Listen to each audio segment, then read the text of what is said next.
मनुष्य का जीवन अगर संगति अच्छी मिलती है तो महानता से भर जाता है। वह मानव बन जाता है और मानव से महामानव भी बन जाता है। और अगर संगति खराब हो तो मानव से दानव बनने में भी देरी नहीं लगती है। अंतर इतना है कि जैसी संगति वैसी उसकी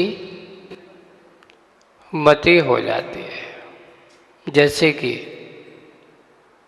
उदाहरण के रूप में अपने यहाँ सीधा सीधा तो एक छोटा सा उदाहरण ले लें कि पानी अगर वही दूध की संगति में बैठ जाए तो क्या बन जाता है? दूध बन जाता है ना। और वही पानी अगर किसी गंदगी की संगति में बैठ जाए तो गंदगी बन जाता है। बस संसार में ये प्राणी की दशा भी यही है। अगर सच्चे देव शास्त्र गुरु की संगति में बैठ जाए तो मानव से महामानव भी बन जाता है। और जुआ शराबी की संगति में बैठ जाए तो, व्यसनी की संगति में बैठ जाए तो व्यसनी बन जाता है। बस सीधा सीधा है। एक कल्चर रहता है, घरों में देखें आप कि जहाँ दया करुणा का भाव नहीं होता है उन घरों के बच्चे भी वहाँ पैदा होते हैं, उनके अंदर भी वो नेचुरल हो जाता है। उन्हें किसी जीवों को मारना कोई बड़ी बात नहीं लगती। आसान लगा रही है तो कोई सामान्य बात है। और ऐसे परिवार जहाँ एक चींटी को भी नहीं मारना, दया करुणा की बात सिखाई जाती हो, वहाँ बच्चा किसी को मारने का क्या, उसके अंदर बचपन से ही दया करुणा के भाव ही सिखाए जाते हैं। बेटा अपन ऐसा नहीं करते, इससे पाप पड़ता है। और जिनके अंदर दया करुणा का कोई भाव नहीं है, जीवों की हिंसा करना ही उनका व्यापार है, उनको मारना ही, तो उनको कभी अपने बच्चों से नहीं कहते कि बच्चा किसी को मारना पाप है। वे कभी नहीं कहते होंगे। क्यों? क्योंकि स्वयं वो करते हैं तो दूसरों को कैसे कहेंगे कि पाप है। बस यही परिणतियां महामानव बनाने की हुआ करते हैं। हम मानव तो बन गए पर शरीर के रूप रंग के मानव हैं कि अंतरंग से भी मानव हैं। एक और है, मानव कौन? तो उन्होंने लिखा, जिसके अंदर महानता के गुण भरे पड़े हों उसका नाम मानव है। जिसके अंदर आत्मा को परमात्मा बनाने की क्षमता हो उसका नाम मानव है। और जिसके अंदर अपने अंदर छुपे हुए उस केवल ज्ञान स्वरूप, केवल ज्ञान सर्वज्ञता कहो, केवल ज्ञान कहो, परमात्म स्वरूपता को पाने की क्षमता हो, सो उसका नाम है मानव। इसलिए आप अपने आप को कभी कम मत समझिए, अपने आप को कभी छोटा मत समझिए, कभी आपको अपने आप को कभी दीनहीन मत बनाइए। महाराज क्या होता है, आज हम सबसे बड़ी विसंगति इसमें आ जाती है कि हम अपने आप को कमज़ोर या कम कब समझने लगते हैं। अरे मेरे पास पैसा कम है, उनके पास पैसा, तुलना हम वहाँ चालू कर देते हैं। बस यही हमारी सबसे बड़ी भूल है। अपने आप को हम छोटा समझने लगते हैं, जबकि देखा जाए गुणों की दृष्टि से एक गरीब से गरीब व्यक्ति और तुम्हारा एक करोड़पति भी, आपकी उस रचना की दृष्टि से देखा जाए तो दोनों एक समान है, उसमें कोई अंतर नहीं है। आप धन वैभव से अपने आप को बड़ा मान बैठे हो, तो बंदियों, जिस समय जब तुम्हारा आयु कर्म होता है तो एक गरीब को भी वैसे ही जलाया जाता है या दफनाया जाता है, और एक करोड़पति अरबपति को वैसे ही जलाया और दफनाया जाता है। इसमें कोई अंतर नहीं है। जन्म से कोई ऐसा नहीं होता। ये तो सारा का सारा कर्म का खेल है, और कर्म के खेल को हमें क्या समझना चाहिए? कभी उसका दुरुपयोग नहीं करना चाहिए, सदुपयोग करो, जीवन के बहुमूल्यता को समझो। और आज जिनका हम व्यक्तित्व को समझने की कोशिश कर रहे हैं, जिनके व्यक्तित्व को हम जानने की कोशिश कर रहे हैं, वे भगवान आदिनाथ, जिनका कुमार काल व्यतीत हो गया, यौवनपन को प्राप्त हो गए, और यौवनपन को प्राप्त हो जाने के बाद उनका नाभिराय मरुदेवी ने उनका विवाह संबंध करा दिया। उत्तर पुराण के अनुसार तो यशस्वती और सुनंदा के साथ, और हरिवंश पुराण कहते हैं कि नंदा और सुनंदा के साथ, है ना। नंदा और सुनंदा भी नाम मिलते, दोनों कोई बड़ी बात नहीं, इसमें नाम भेद में तो कोई, जैसे घर में कहते ना कि आपके यहाँ रहते ना, ननिहाल में आपको कुछ और बोलते हैं और ससुराल में आके तुम्हारा नाम कुछ और हो जाता है, ऐसे ही होता है। तो उस समय ऐसा हो सकता है कि नामों में ऐसा परिवर्तन हुआ हो। तो इस प्रकार करते हुए जैसे जैसे विवाह हो जाने, कल अपन में विवाह के बारे में समझा था, और विवाह के बारे में ये संस्कार की क्रिया है, और संस्कार की क्रिया को कभी भोगों की क्रिया नहीं बनाना चाहिए। बहुत गंभीरता से विषय बना करके जीवन जीने वाले ये कोई सामान्य बातें नहीं हैं। ये हमारे अंदर की संकल्प शक्ति और हमारे अंदर जीने की एक तरीका है, एक समीचीन रूप से जीने के लिए इस प्रकार करते हैं। अब जैसे जैसे उनका वैवाहिक जीवन आगे बढ़ने लगा, आगे होता क्या है, कुछ समय बाद यशस्वती को रात्रि के अंतिम पहर में उनको भी सपने आते हैं। इस पे उत्तर पुराण में लिखा है, उनको 16 सपने नहीं आए, उनको कितने स्वप्न आए? 5 स्वप्न आए, 16 स्वप्न नहीं। कितने स्वप्न आए? 5 सपने आए हैं। और पहला स्वप्न उन्होंने देखा सुमेरु पर्वत। पहला पर्वत उन्होंने क्या देखा? सुमेरु पर्वत को देखा। देख करके फिर उन्होंने दूसरा स्वप्न देखा चंद्रमा सहित सूर्य। बताओ कब दिखते, कौन सा दिन है? चंद्रमा और सूर्य दोनों एक साथ दिखते हैं। एक दिन आता है महीने में, वो आती है पूर्णिमा का दिन, प्रायकर पूर्णिमा का दिन या एकम का दिन। ऐसा पूर्णिमा ऐसे, तो यहाँ सामने से उदयाचल की ओर क्या होगा? चंद्रमा। शाम के समय में देखना है ना। और अस्ताचल पर, अस्ताचल अर्थात पश्चिम दिशा पर जब अपन देखते तो इधर सूर्य है और उधर से चंद्र एक साथ दिखता। तो ऐसा दृश्य देखा, एक साथ सामने सूर्य और चंद्र को देखा, स्वप्न में ऐसा दिन देखा। तीसरा स्वप्न हुआ, दूसरा स्वप्न हुआ, तीसरा स्वप्न हुआ हंस सहित सरोवर, अच्छे सुंदर सुंदर कमलों से खिले, उसमें हंस क्या कर रहे हैं? उसमें बैठे हुए हैं उनको। तो ऐसा सरोवर देखा। चौथा स्वप्न देखा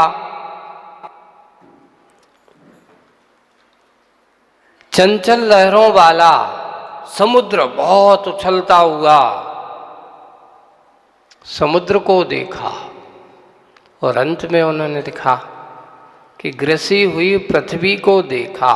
पहले कहीं इसमें दो कथन, पहला नंबर पे कहते पूरी पृथ्वी का ग्रहण ग्रसी जा रही है, जकड़ी जा रही है, ऐसा उन्होंने देखा। देख करके सो करके उन्होंने क्या देखा, वो सो रही हैं, ये स्वप्न देखा। तभी प्रातःकाल हुआ और वहाँ लिखा है कि बंदी जनों के द्वारा प्रातःकाल जो स्तुति आदि होती थी उनकी आवाज सुनाई दी और यशस्वती की नींद निद्रा टूटती है। स्तुतियां कर रहे हैं, जयकार गान कर रहे, तो ये 5 स्वप्न देखे और 5 स्वप्न का देखने के बाद स्नान आदि करने के बाद वो जाकर के किन के पास पहुंचे, वृषभ देव के पास, है ना। अवधि ज्ञानी तो जन रहे ही। उन्होंने कहा, हे देव, आज रात्रि के अंतिम पहर में मैंने आज कुछ स्वप्न देखे हैं और मैं उसके फल को जानना चाहती हूँ। आखिर इसका क्या रहस्य है? तो उन्होंने कहा कि मैंने पृथ्वी को ग्रसित होते हुए देखा। पहला,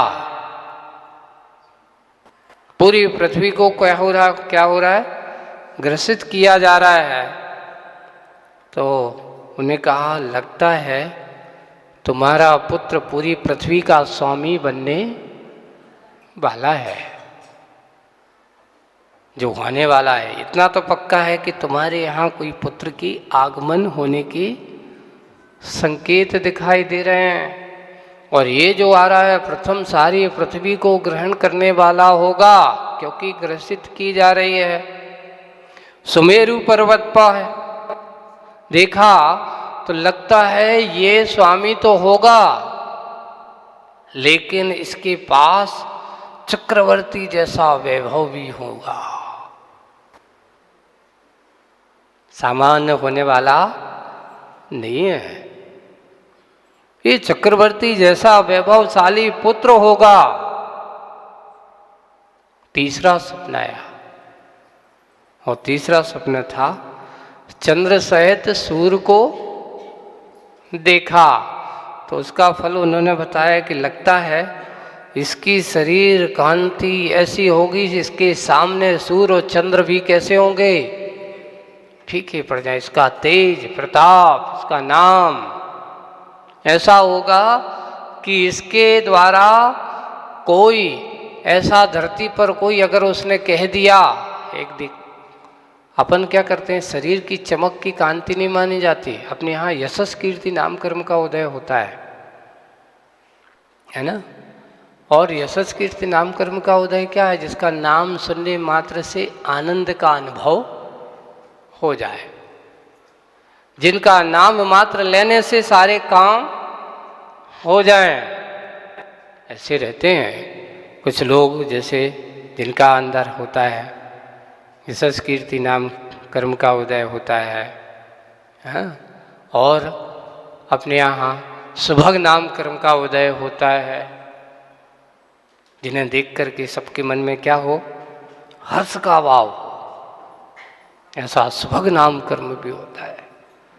यही तो उन्होंने कहा, ये सूर्य चंद्र यानी ये इसकी कीर्ति पूरी देश में कहा पूरी धरती पर फैलेगी, इसका नाम सारे इस धरा का एक विशेष, क्योंकि चक्रवर्ती बनेगा तो इसके नाम से ही सारे काम होंगे। ऐसा कांतिवान, यशस्वी और सुभग नाम कर्म का धारी वाला ये जीव आने वाला सूर्य और चंद्र, ये लक्षण बताते हैं। उन्होंने कहा, अगला चरण आ रहा है कि हंस सहित सरोवर देखना। जैसे कि सरोवर में अच्छे कमल खिले हों तो उस सरोवर की कीमत अच्छी, अकेले पानी से सरोवर की कीमत नहीं होती। जिस सरोवर में अच्छे अच्छे सुंदर सुंदर कमल खिले हों तो सरोवर को जो भी हो देख करके सब कहते आनंदित हो जाते, वाह कितना अच्छा तालाब है, कितना अच्छा सरोवर है, सुंदर सुंदर कमल खिले हुए हैं। तो उन्होंने कहा कि ये जो होगा इसके अच्छे अच्छे शुभ अच्छे लक्षण वाला होगा, इसके शरीर पर शुभ सुंदर शुभ लक्षण व्याप्त होंगे, ऐसा महान जीव आपके यहाँ आने सुंदर लक्षण वाला शुभ लक्षणों वाला होगा। और अंतिम 5वां जो स्वप्न देखा, उछाल लेता हुआ तरंगायत, ऐसा बड़ी बड़ी हिलोरें लेता हुआ कौन? समुद्र देखा। तो उन्होंने इसका फल बताया है कि संसार समुद्र को पार करने वाला यानी चरम शरीरी जीव होगा, मोक्ष जाने वाला जीव होगा। ये संसार में तो आएगा,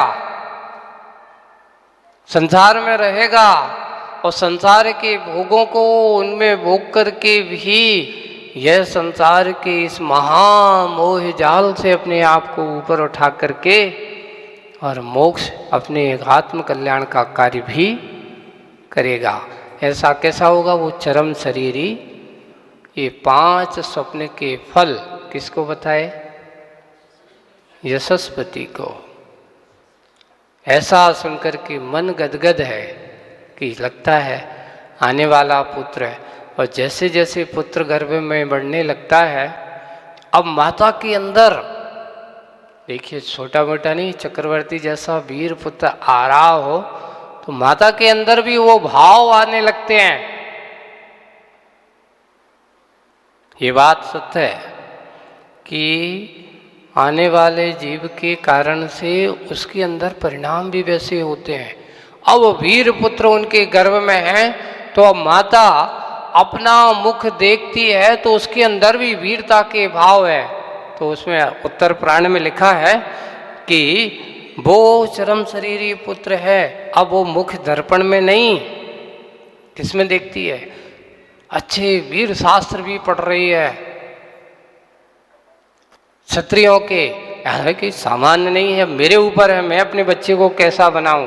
अपना मुख तलवार की धार की चमक जो होती ना, अच्छे बड़े बड़े शुरू में तलवार हंसी है, उसमें मुख देखती है। दर्पण उसने हटा दिए कि अब मेरा बेटा ऐसा बनेगा। माँ चाहे तो जैसा चाहे बना सकती।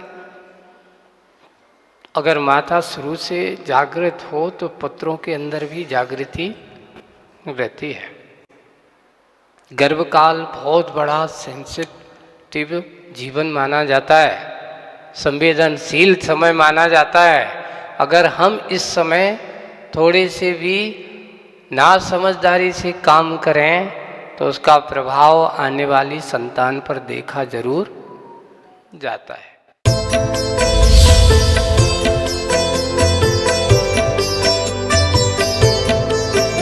जिनकी आप